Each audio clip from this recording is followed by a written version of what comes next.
तो hello students, कैसे हैं आप सब लोग। आज से हमारी फर्स्ट क्लास शुरू है यूपीएसआई के लिए। तो मूल विधि में, जिसको हम इंग्लिश में सब्सटेंटिव लॉ कहते हैं, इसमें आज हम ह्यूमन राइट से शुरुआत करते हैं। सबसे पहले मानव अधिकार के बारे में आपको पता होना चाहिए कि ये होते क्या है। तो यहीं से हम इसकी शुरुआत करते हैं, डेफिनेशंस पे जाते हैं और उसके बाद में हम पूरा लॉ कंप्लीट करेंगे। एक एक क्लास के साथ में आपको जुड़े रहना है, डीपली हम इसको कवर करेंगे। तो पहले ही आप सब्सक्राइब कर लीजिए, बेल आइकन ऑन कर लीजिए, तो जब भी क्लास आएगी आपके पास अपडेट हो। और साथ ही में जो भी तैयारी कर रहे हैं उनके साथ में आप इस लेक्चर को शेयर कीजिए। ये आपके दोनों पर्सपेक्टिव से बहुत जरूरी है, लॉ के लिए भी बहुत जरूरी है और पॉलिटी के लिए भी बहुत जरूरी है। तो चलिए शुरू करते हैं। ह्यूमन राइट, मानव अधिकार, सबसे पहले ये होता क्या है। तो देखो, राइट्स क्या है, बहुत सारे तरीके के होते हैं। राइट क्या है, किसी भी इंसान का क्लेम। ठीक है, राइट को अगर मैं यहां परिभाषित करूं तो इसका मतलब क्या होता है, क्लेम होता है यहां पर किसी भी इंसान का राइटफुल क्लेम।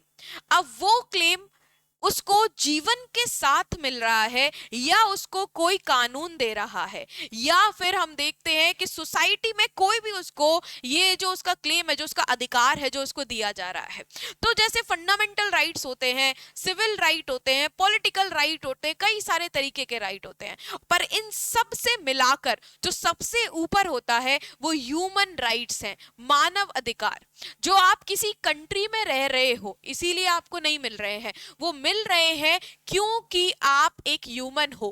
पैदा होने के साथ ही आपके पास कुछ ऐसे अधिकार हैं जो कोई आपसे छीन नहीं सकता, जो यूनिवर्सल है, सार्वभौम है। इसका मतलब क्या है कि वो इस दुनिया के हर इंसान के पास होंगे, इस दुनिया की हर पॉपुलेशन के हिस्से के पास ये राइट मौजूद होंगे और वो इनएलियनेबल होंगे। इनएलियनेबल मतलब कोई भी छीन नहीं सकता आपसे ये अधिकारों को। उन्हीं को हम ह्यूमन राइट कहते हैं कि जैसे जीने का अधिकार कोई आपसे छीन नहीं सकता। अगर आप इंसान हो और आप इस दुनिया में पैदा हुए हो तो ऐसा नहीं है कोई आप पे बंदिशें लगा ले। ह्यूमन राइट का ये हनन है।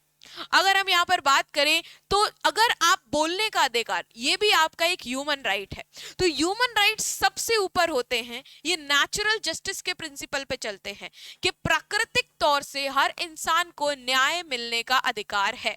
उसी के साथ में जब ह्यूमन राइट्स की बात छिड़ी तो सबसे पहले राइट्स की बात की हम बात करते हैं। तो राइट्स की बात कहां से होती है, राइट्स की बात होती है मैग्ना कार्टा से, इंग्लैंड के।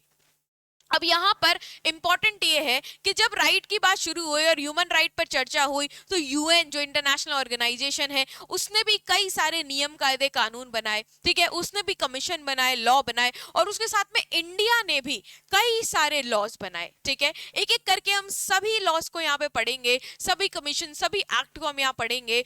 और इंडिया में ये जो ह्यूमन राइट है इनकी प्रोटेक्शन हम कैसे देते हैं।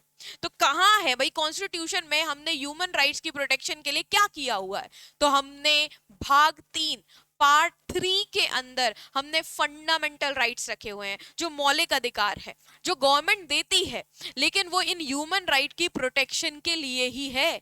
क्योंकि जब यूएन और पूरी दुनिया में ह्यूमन राइट्स के लिए चर्चा उठी तो यहाँ पर प्रोटेक्शन हमने भी दी। और अगर हम नॉर्मली राइट्स बना देते जो गारंटीड भी नहीं होते कॉन्स्टिट्यूशन से, क्योंकि फंडामेंटल राइट का एक फीचर होता है। फंडामेंटल राइट का क्या फीचर है, ये गारंटीड है and protected by the constitution, कि अगर आपका कोई भी मौलिक अधिकार आपसे छीना जाता है तो फिर जो आपकी क्या है, कॉन्स्टिट्यूशन, संविधान है, वही आपके राइट्स को क्या करेगा, प्रोटेक्ट करेगा यहाँ, और आपको इन राइट्स की गारंटी देगा कि आपको मिलेगी ही मिलेगी।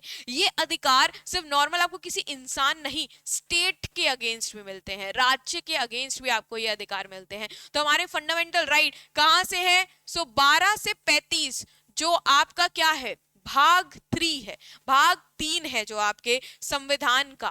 ठीक है, जिसमें 12 क्या बताता है, स्टेट की डेफिनेशन बताता है। ठीक है, उसके बाद किस तरीके से ये फंडामेंटल राइट इफेक्टिव होंगे ये 13 बताता है, और 14 से हमारे फंडामेंटल राइट शुरू होते हैं। ठीक है, हमारे पास राइट टू इक्वालिटी है, राइट टू फ्रीडम है, राइट अगेंस्ट एक्सप्लॉइटेशन है, right to freedom of religion है, हमारे पास राइट अगेंस्ट एक्सप्लॉइटेशन है, ठीक है, एंड हमारे पास राइट ऑफ कॉन्स्टिट्यूशनल रेमेडीज है। तो ये सारे फंडामेंटल राइट हमारे मानव अधिकारों को ही प्रोटेक्ट करने के लिए है।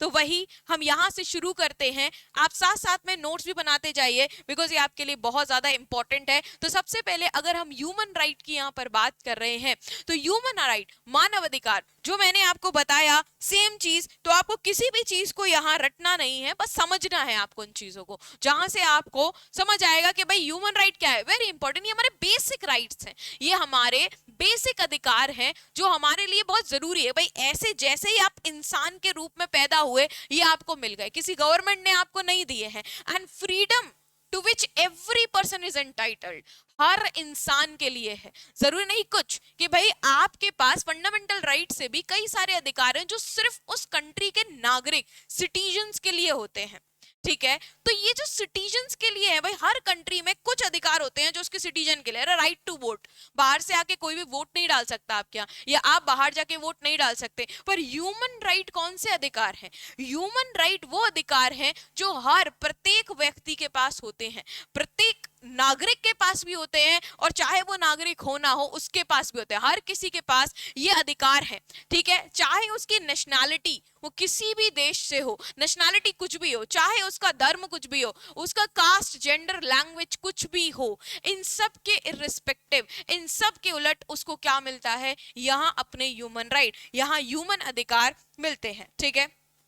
इसी के साथ कुछ इसके फीचर्स हैं भाई, ये आपको ध्यान में रखना है कि हो सकता है कि कोई स्टेटमेंट बेस्ड क्वेश्चन आ जाए, ठीक है। सिर्फ आपसे डेट नहीं पूछी जा रही है, सिर्फ आपसे एक आर्टिकल नहीं पूछा जा रहा है, स्टेटमेंट बेस्ड क्वेश्चन आ जाए तब आप क्या करेंगे? तब आपको ये पता होना चाहिए कि भाई ये ह्यूमन राइट है क्या, ये यूनिवर्सल है, ठीक है, सार्वभौमिक है। यूनिवर्सल का मतलब क्या है कि भाई ये सबके लिए है, ये किसी एक कंट्री के एक नागरिक के लिए नहीं है कि भाई सिर्फ उसी को मिलेंगे। ये क्या है? यूनिवर्सल है।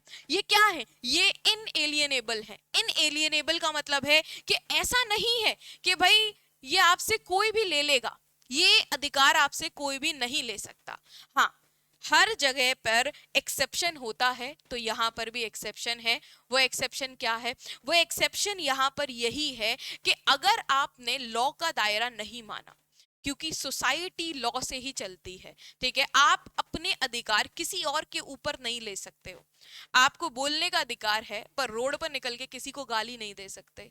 आपको सोने का अधिकार है पर आप किसी और की नींद नहीं छीन सकते। तो जब तक आप लॉ को वायलेट नहीं कर रहे हो कि भाई आपने बोला कि जन्म के साथ मुझे ह्यूमन राइट मिला, लेकिन मैं अब जीऊंगा लेकिन दूसरों को मार के, टेररिज्म आप नहीं फैला सकते, तो है भले ही इनएलिएनेबल कि भाई आपसे कोई नहीं छीन सकता, लेकिन आपको कुछ लॉ, कुछ सर्कमस्टेंसेस को मानना पड़ेगा, तब ये आपसे कोई भी नहीं छीन सकता है।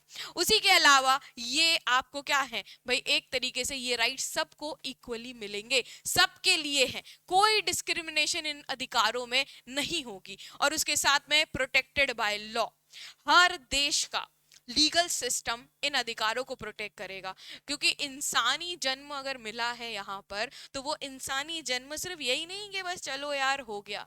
ये इंसानी जन्म बड़े ही कह सकते हैं ना कि अगर अपने रिलीजन के अकॉर्डिंग जाया जाए तो कई सारे जन्म लेकर मिला है। हर किसी रिलीजन में अलग अलग फिलॉसफी है इस जन्म को लेकर, तो कई सारे जन्मों के बाद में पता नहीं क्या क्या बनने के बाद मिला है। और ऐसे ही कोई भी कंट्री, कोई भी नेता कुछ भी इन सब चीजों को नहीं छीन सकता है। तो इसीलिए ये जो आपके अधिकार हैं वो क्या है, वो एक तरीके से आपको प्रोटेक्टेड बाय लॉ है, और आपकी कंट्री इनको प्रोटेक्ट करेगी। और अगर इनको आपकी कंट्री प्रोटेक्ट नहीं करती है तो इनको कौन प्रोटेक्ट करेगा? तो इनको प्रोटेक्ट करेगी यहाँ पर इंटरनेशनल लॉ, इंटरनेशनल लॉ इनको प्रोटेक्ट करेगा,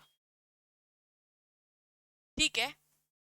तो इसी के साथ में ये राइट्स क्या हो गए आपके लिए? ये राइट्स आपके लिए बहुत ज्यादा जरूरी हो चुके हैं, बहुत ही इंपॉर्टेंट है ये आपके लिए, ठीक है। इनको प्रोटेक्ट करना भी आपकी रिस्पॉन्सिबिलिटी है कि भाई आपको अपने अधिकार तो प्रोटेक्ट करने हैं, पर आपको सामने वाले के भी अधिकारों को यहाँ पर प्रोटेक्ट करना है।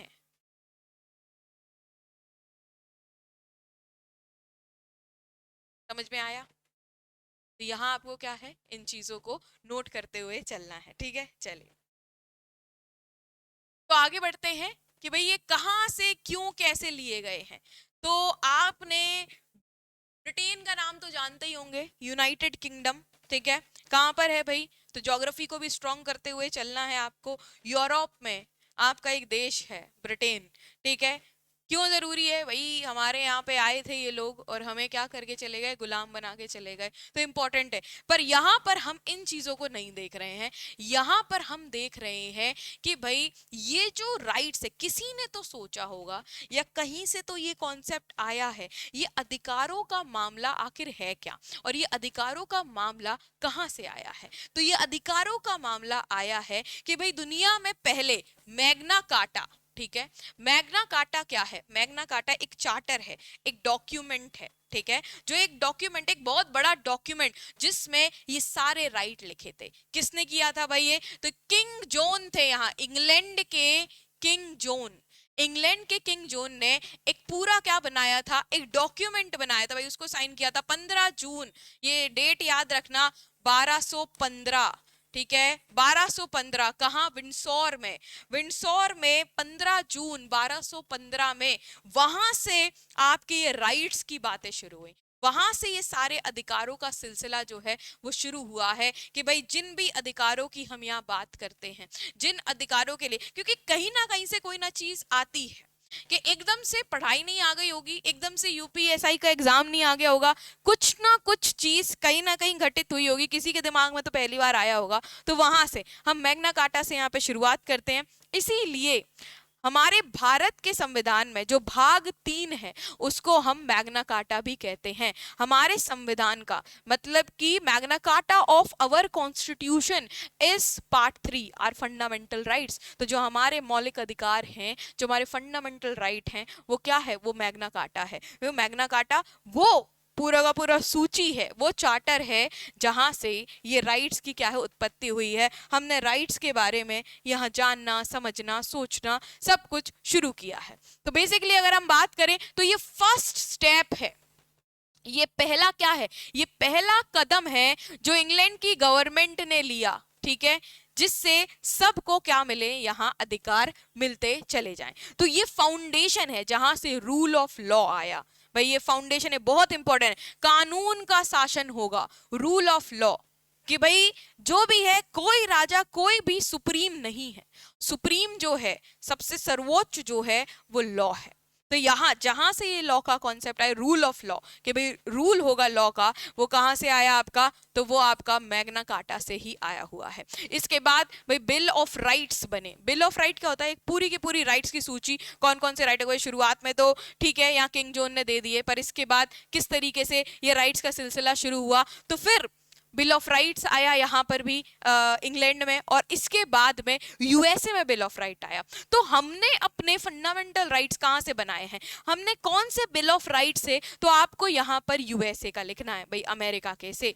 हमने भले ही सबसे पहले दुनिया में ये जो राइट्स का कॉन्सेप्ट है वो शुरू कहाँ से हुआ, तो ये आया आपके इंग्लैंड से, मैग्ना कार्टा से। लेकिन अगर आगे बढ़ो कि हमने जो हमारे फंडामेंटल राइट है उनकी हमने इंस्पिरेशन कहाँ से ली, तो उनकी इंस्पिरेशन हमने ली है यूएसए के संविधान से, यूएसए के बिल ऑफ राइट से। दोनों चीजें अलग हैं, यूके से आया है, यूएसए से हमने क्या ली है, प्रेरणा ली हुई है। तो इसीलिए अगर आपके क्वेश्चन में आए कि भाई हमारी प्रेरणा का स्रोत क्या है, बहुत लोग बहुत सारी बातें कहते हैं कि हमने अपना संविधान चुराया हुआ है, चुरा के लिखा है, इधर से चुराया उधर से चुराया। चुराया कुछ भी नहीं है, ठीक है। चुराना अलग बात होती है और किसी से इंस्पिरेशन, ठीक है, मोटिवेशन लेना अलग बात होती है।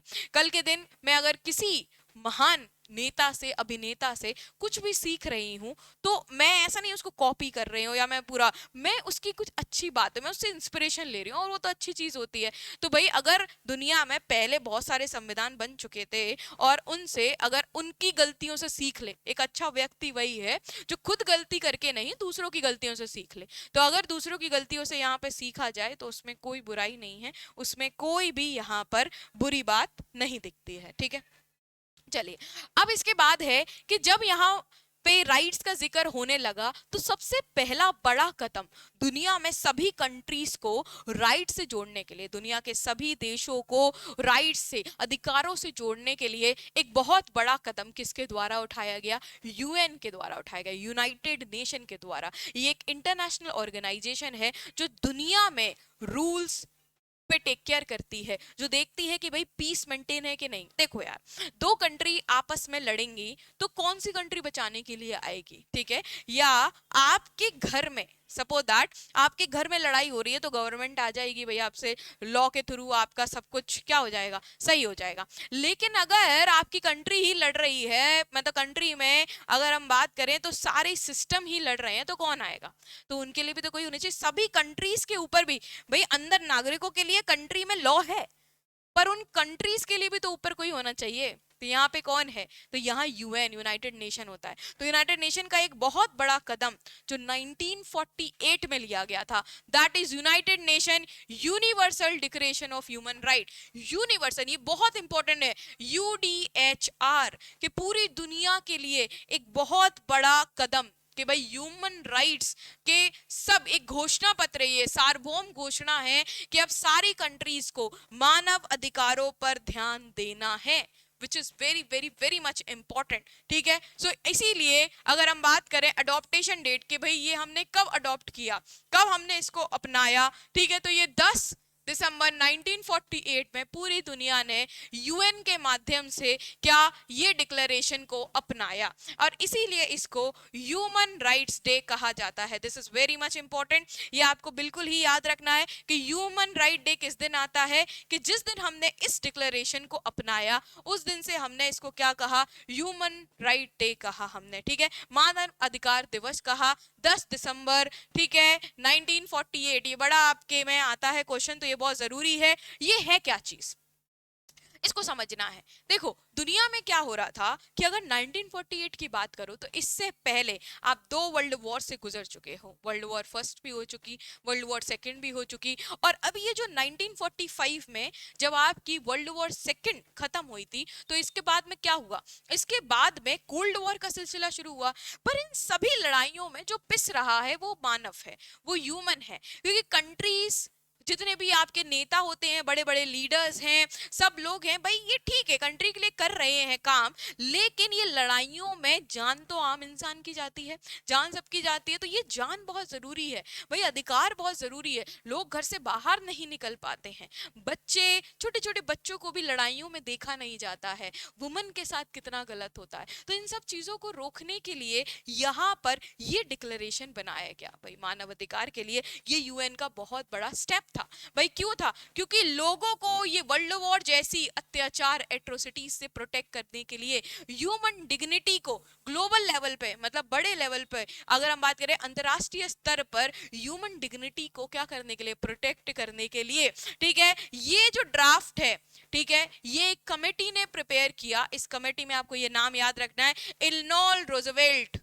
इलिनॉय रूजवेल्ट ये इस कमेटी के क्या थे? ये इस कमेटी के प्रमुख हेड थे, और यहाँ पर ये पूरा ड्राफ्ट हुआ और इसके साथ में ये डिक्लेरेशन जो है वो तैयार हुआ। अब हमें इसी डिक्लेरेशन की चर्चा करनी है, जो कि आपके एग्जाम के पर्सपेक्टिव से बहुत ज्यादा इंपॉर्टेंट है। तो इसमें हमें क्या चीजें देखनी है कि भाई नेचर ऑफ यूडीएचआर, यूडीएचआर का नेचर क्या है? तो बेसिकली ये कोई बाइंडिंग नहीं है, लीगली बाइंडिंग।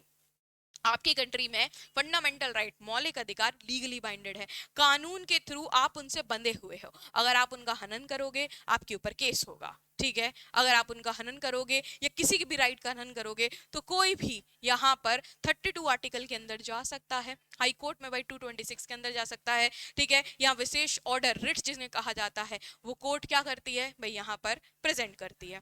वैसे अगर हम यहाँ पे बात करें तो ये लीगली बाइंडेड नहीं है, लेकिन हाँ मानना सबके लिए जरूरी है। ये बहुत जरूरी है इंटरनेशनल पीस के लिए, इंटरनेशनल ट्रीटीज में ये शामिल होता है। लोगों के मतलब जितने भी देश हैं उनके संविधान में, उनके लॉ में वर्ल्ड वाइड इसको ऐड किया गया है, क्योंकि सब ने यही समझा कि हाँ यूएन की ये रिस्पॉन्सिबिलिटी है कि वर्ल्ड लेवल पे कंट्रीज को समझाना, और देशों ने ये समझा, इंडिया ने भी ये समझा कि हमें अपने ह्यूमन राइट्स को क्या करना चाहिए, यहाँ प्रोटेक्ट करके रखना चाहिए। ठीक है, तो अगर हम बात करें तो ये एक तरीके से क्या है, सभी लोगों के लिए एक सामान्य मानक है भाई, ये सभी देशों के लिए इक्वालिटी रिप्रेजेंट करता है। ठीक है, कि भाई सारे देश इस पे क्या करेंगे, अपना काम करेंगे। अब हम इसी को देख लेते हैं कि भाई इस यूडीएचआर का पूरा स्ट्रक्चर क्या है। तो सबसे पहले इसमें आपको एक प्रियम्बल मिलेगा, प्रस्तावना। भाई प्रस्तावना क्या होता है, तो जैसे आपका संविधान है उसका भी एक प्रियम्बल है। प्रियम्बल क्या है, एक इंट्रोडक्टरी स्टेटमेंट है, मतलब कि एक समरी, एक तरीके से पूरे संविधान को जो निचोड़ है, जो समझाता है। तो इसी के अंदर इसमें भी क्या है भाई, प्रियम्बल आपको मिल जाएगा जिसमें इसका उद्देश्य बताया गया है और सिद्धांत बताए गए हैं, भाई क्या क्या सिद्धांत जरूरी है। और इसमें 30 आर्टिकल आपको बनेंगे, डिफरेंट डिफरेंट कैटेगरीज में इन 30 आर्टिकल्स को क्या किया गया, इंक्लूड किया गया। आपको पता होना चाहिए कि यूडीएचआर में 30 आर्टिकल्स हैं, 30 अनुच्छेद हैं और एक प्रियम्बल है। ये चीज आपके लिए जरूरी है। आप 30 के 30 याद कर लो तो बहुत ही अच्छी बात है, नहीं करो तो मैं आपको कुछ इंपॉर्टेंट बताऊंगी जो कि आपको याद करने ही करने हैं। ठीक है, तो प्रियम्बल में आपके 7 पैराग्राफ हैं। ठीक है, जो आपके अधिकारों को और प्रियम्बल की फिलॉसफी, किस उद्देश्य पे ये प्रियम्बल चल रहा है, इसकी यहाँ पर बात करता है। बाद में 30 आपके टोटल यहाँ पे अनुच्छेद है, 30 टोटल आर्टिकल हैं, जो 1 से 2 आर्टिकल हैं ये बेसिक प्रिंसिपल की बात करता है। बेसिक प्रिंसिपल का मतलब क्या है कि भाई इसमें क्या क्या है, तो इक्वालिटी होनी चाहिए, मतलब बेसिक चीजों की सामान्य। अगर हम बात करें सिद्धांतों की बात करता है कि भाई हर इंसान के पास समानता तो होनी चाहिए, हर इंसान के पास ये नहीं है कि कोई इसको नीचता से देखे, नीचे तरीके से देखे, ये भी नहीं होना चाहिए। भाई फ्रीडम तो होनी चाहिए, उसके पास इक्वालिटी होनी चाहिए, उसके पास भाई वो कहीं पर घूम तो पाए, सांस तो ले पाए फ्रीली, ये उसके पास होना चाहिए। तो ये समानता हो गया, भेदभाव नहीं होना चाहिए, ये सब क्या बात करता है आर्टिकल 1 से 2, ये भाई भेदभाव तो नहीं होना चाहिए। फिर आपका 3 से 21 तक के जितने भी हैं वो आपको नागरिक, भाई आपको बात किया जाए तो सिविल एंड पॉलिटिकल राइट्स, कि भाई हर एक देश में सिविल राइट्स में भाई नागरिकों के लिए क्या अधिकार होने चाहिए, और उसके साथ में राजनीतिक तौर से कैसी सरकार को होना चाहिए, क्या अधिकार होने चाहिए, बात करता है। बहुत शॉर्ट में मैंने आपको इसलिए दिया है जैसे आप जल्दी जल्दी रिवीजन करो, सिलेबस आपके पास बहुत बड़ा है और सिर्फ लॉ नहीं है आपके पास, मूल विधि नहीं है आपके पास, इसके अलावा आपके पास कई सारे सब्जेक्ट और हैं। तो आप जितना स्मार्ट प्ले करोगे, जितनी स्मार्ट स्ट्रैटेजी बनाओगे, उतने अच्छे से मैं गारंटी दे रही हूँ कि एग्जाम आपका निकलेगा, आप सारे क्वेश्चन करके आओगे। पर उसके लिए आपको पुरानी चीजें त्यागनी पड़ेंगी और नए तरीके से नई स्ट्रैटेजीज में घुसना पड़ेगा। आपको स्मार्ट वर्क करना है, आपको हार्ड वर्क यहाँ पर नहीं करना। ठीक है, 22 से 27 तक आपको क्या राइट बताता है कि भाई सोसाइटी में इकोनॉमी को लेके, इकोनॉमिक राइट की बात करता है, सामाजिक सोशल राइट्स की बात करता है यहाँ पर, और साथ में कल्चरल राइट कि भाई हर इंसान के पास आर्थिक, सामाजिक, सांस्कृतिक अधिकार तो होने ही चाहिए। अपनी संस्कृति को तो सामने वाला फॉलो कर पाए, ऐसा नहीं है कि कोई देश दूसरी संस्कृति उसके ऊपर क्या है थोप रहा है, और उसके पास इतना पैसा तो हो कि भाई वो समानता से मतलब अपना जीवन यापन कर पाए। अगर इतना भी पैसा नहीं है तो वो कैसे रहेगा, तो ये बहुत जरूरी है सोसाइटी में उसको कोई नीची निगाहों से ना देखे, ये अधिकार उस पे होना चाहिए। और 28 से 30 में ड्यूटीज की बात करता है। भाई अगर आपको कुछ मिलता है तो एवरी टाइम यहाँ गिव एंड टेक रिलेशन होता ही होता है। जरूरी नहीं है कि आप एक ही चीज मतलब क्या हो, आपको सिर्फ आप लो ही लो, आपको देना भी पड़ता है। तो आपकी ड्यूटीज की बात है कि अगर आपको अधिकार मिलेंगे तो आपको कुछ ड्यूटीज भी करनी पड़ेंगी, और इन अधिकारों के ऐसा नहीं है कि ये पूरी तरीके से आपको मिल जाएंगे, इनमें लिमिटेशन भी है। ये इंटरनेशनल लॉ है, बस आपको आर्टिकल्स याद होने चाहिए कि भाई कितने आर्टिकल हैं इसके अंदर, ये आपको बिल्कुल तरीके से पता होना चाहिए। थोड़ा इसमें विवरण और ले लेते हैं अपन कि भाई इसकी डेट तो कैसे अडॉप्टेड हुआ, तो यूनाइटेड नेशन की जनरल असेंबली है उसने यहाँ पर क्या किया, इसको अडॉप्ट किया, और उसके साथ में डेट तिथि क्या है 10 दिसंबर 1948, और तब से ही हमारा क्या बन गया, तो ह्यूमन राइट डे बन गया। ठीक है, इसके बाद अगर बात करोगे तो प्लेस पेरिस, ठीक है, फ्रांस का पेरिस, फ्रांस की कैपिटल आप बताएंगे, सामने ही है आपके, और 48 कंट्रीज ने इसको क्या दिया, पक्ष में, थे कि हाँ भाई इसमें कोई गलत बात नहीं है, ये हमें करना ही चाहिए। तो 48 कंट्री इसके पक्ष में थी। और यहाँ हम बात करें तो यहाँ पर एब्सटेन अनुपस्थित रही। कितनी कंट्री इसमें अनुपस्थित थी? 8 कंट्री ने इसको अनुपस्थिति दिखाई। मतलब जब ये डिक्लेरेशन साइन हो रहा था, अडॉप्ट हो रहा था, तो 48 कंट्री वहां पे मौजूद थी और सभी ने इसके पक्ष में ही फैसला दिया, पर 8 कंट्री इसमें नहीं थी। USSR, Saudi Arabia, south Africa, मिला के 8 इसमें नहीं थी, वो भी आपको पता होना चाहिए। ठीक है, इसके बाद अगर हम थोड़ी आर्टिकल की चर्चा, मैंने कुछ आर्टिकल्स यहाँ पे बता दिए हैं जो आपके लिए इंपॉर्टेंट है विशेषकर। जैसे पहला वाला हमने क्या बात की कि भाई पहला वाला और दूसरा वाला सामान्य अधिकारों की बात करता है। तो सामान्य अधिकार भाई है क्या? तो आर्टिकल 1 क्या कहता है कि भाई सब बॉर्न फ्री हुए हैं, ये समान चीज है। ये तो मतलब इंपॉर्टेंट चीज है कि भाई सभी क्या है, फ्री हैं भाई सारे के सारे। हमने थोड़ा ना, मतलब अगर हम पैदा हुए थे तो हमारे पास किसी कंट्री का ठप्पा थोड़ा ना लगा हुआ था कि हम इस कंट्री का हिस्सा हैं या हमारे पास ये अधिकार है, हमारे पास वो अधिकार है। सब फ्री ही थे और फ्री ही हैं सारे के सारे। तो भाई पहला समान अधिकार, इसलिए डिग्निटी, इज्जत से जीना बहुत जरूरी है। दूसरा क्या भाई? तो दूसरे में भी सेम ही चीज है, सामान्य, कि भाई इक्वालिटी होनी चाहिए, किसी भेदभाव में नहीं घुसना है। अगर हम पैदा हुए हैं तो भेदभाव में हमें नहीं घुसना है। फिर तीसरे से अगर हम बात करें तो ये right to life, liberty and security की बात करता है कि भाई हमारे पास जीने का अधिकार। ऐसा नहीं कि कल कोई भी आए और मुझे गोली मार के चला जाए, तो मेरे पास राइट टू लाइफ होना ही चाहिए। मेरे पास अपनी खुद की निजी स्वतंत्रता, लिबर्टी। भाई फ्रीडम एक बहुत बड़ा शब्द है, फ्रीडम में बहुत कुछ कवर होता है, पर मेरे पास निजी मेरी स्वतंत्रता है कि भाई मेरे आसपास मुझे सोने का, नाट चलाने का, मुझे कई सारे अधिकार हैं जो मेरे पास होने ही चाहिए। ठीक है, देन उसके बाद है आर्टिकल 5 जो कहता है भाई कोई टॉर्चर या कोई क्रूअल ट्रीटमेंट नहीं चलेगा किसी के साथ में भी, ये चलना नहीं चाहिए। और 9 में बात करता है मनमानी गिरफ्तारी, हिरासत नहीं। मतलब सेम चीज है। अगर आप इसको देखोगे तो ये सारे अधिकार आपकी सेफ्टी और सुरक्षा के लिए है कि कल के दिन कोई भी गवर्नमेंट भी आपके साथ क्या नहीं कर सकती, दुर्व्यवहार नहीं कर सकती कि भाई आपको टॉर्चर में रखे हैं, इतनी भी सजा नहीं दे सकती कि भाई आपकी लाइफ छीनने का अधिकार तो किसी को भी नहीं है। अगर आप इस जीवन में, जो आर्टिकल 1 कह रहा है कि फ्री पैदा हुए हो, तो फ्री ही रहने का आपको क्या है यहाँ पर अधिकार है। ठीक है, इसी के साथ हम आगे बढ़ते हैं। तो 18 मैंने कुछ इंपॉर्टेंट बताए हैं जो कि बहुत जरूरी हैं, ये आपको पढ़ने ही पढ़ने हैं। Freedom of thought, conscious and religion, ये हमने अपने फंडामेंटल राइट के आर्टिकल 25 में डाला हुआ है। ठीक है, जहां पर हमने क्या बात की है कि भाई मेरा जो रिलीजन है, मेरी जो विचारधारा है, मेरी जो सोच है, मैं जिस धर्म को मान रही हूँ वो धर्म के साथ मैं यहाँ पर क्या करूँ, रहूं। और उसके साथ में आर्टिकल 19 जो फ्रीडम ऑफ ओपिनियन और एक्सप्रेशन देता है कि भाई हम एटलीस्ट इंसान हैं, हमारे पास हमारा खुद का मुंह, हम क्या कर सकते हैं, एक तरीके से हमें जो बोलना है एटलीस्ट हम अपने विचार तो रख पाए। हाँ, लेकिन हर राइट यूनिवर्सल नहीं है। मतलब ऐसा नहीं है कि वो आपको बस मिल गया है, कोई आपके पास कोई भी ऐसा नहीं है कि आपको छूट नहीं है।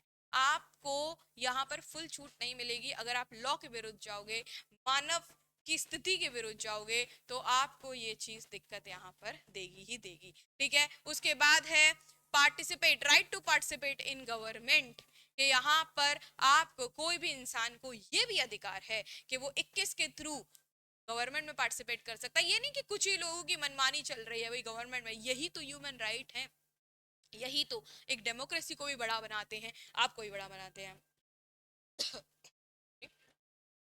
Article 26 education. अब मुझे आपको बताना है कि कौन से आर्टिकल में राइट टू एजुकेशन हमारे कौन से फंडामेंटल राइट के अंदर है, ये आप मुझे बताएंगे। तो ये सब अधिकार विशेष स्तर बहुत ज्यादा जरूरी है। ठीक है, और इसी के साथ जब इन अधिकारों को हमने यहाँ पर देखा तो इंडिया ने भी अपना कदम उठाया। तो हमें वर्ल्ड लेवल पर भी पढ़ना है और हमें इंडिया लेवल पर भी आना है। तो इंडिया ने भी अपने कदम यहाँ पर उठाए हैं कि भाई इंडिया ने भी इसको 1948 में साइन किया, ये बहुत इंपॉर्टेंट है। और इसी के तहत हमने भी पार्ट 3 में और पार्ट 4 में सबसे ज्यादा इंपॉर्टेंट है आपके पार्ट 3, क्योंकि ये फंडामेंटल राइट में हमने इनको निहित किया है। और हमारा पार्ट 4 जो है DPSP, directive principle of state policy, ठीक है, इनमें भी हमने क्या किया हुआ है, इन राइट्स की झलक दिखाई है। यहां पर भी हमने इसको कि भाई हमने सारे यूएन का जो चार्टर है, यूएन का पूरा डिक्लेरेशन है, इस पूरे के पूरे डिक्लेरेशन को हमने यहाँ पे क्या किया हुआ है, अपने पार्ट 3 और पार्ट 4 में दिखाया हुआ है। Directive principle of state policy, जिसमें स्टेट को कुछ गोल दिए जाते हैं, कुछ अधिकार यहाँ पर दिए जाते हैं कि भाई आप 5 साल के लिए आ रहे हो तो आपको सिटीजन के लिए क्या करना है। हम एक एक चीज बहुत डिटेल में पढ़ेंगे अपने पॉलिटी के अंदर। और साथ ही इसी से इंस्पायर होके हमने भी protection of human right act बनाया 1993 में। एक्ट को अब हम पढ़ने के लिए जा रहे हैं कि भाई 1993 में हमने protection of human right act यहाँ पर बनाया कि हम अपने सारे इन अधिकारों को प्रोटेक्ट कर पाए। तो क्या आपको यहाँ पर यूएन का डिक्लेरेशन समझ में आया? क्या आपको यहाँ ह्यूमन राइट समझ में आए? तो आप कमेंट कीजिए और अपनी शार्प स्ट्रेटेजी बनाइए। और इसके बाद हम अगले लेक्चर में, क्योंकि मैं ज्यादा नहीं, मैं बहुत आपको क्या है अच्छे से समझाकर बहुत आपको शॉर्ट शॉर्ट लेक्चर्स देना चाहती हूँ, जिससे आपका रिवीजन हो, आपका मन भी लगा रहे और आप अच्छे से पढ़ें। तो वादा कीजिए पढ़ने का, और साथ ही में लाइक कीजिए, सब्सक्राइब कीजिए, शेयर कीजिए। अगले वीडियो में हम इंडिया ने जो यूएन से इंस्पायर होके protection of human right act बनाया 1993, इसको पढ़ेंगे। Thank you so much.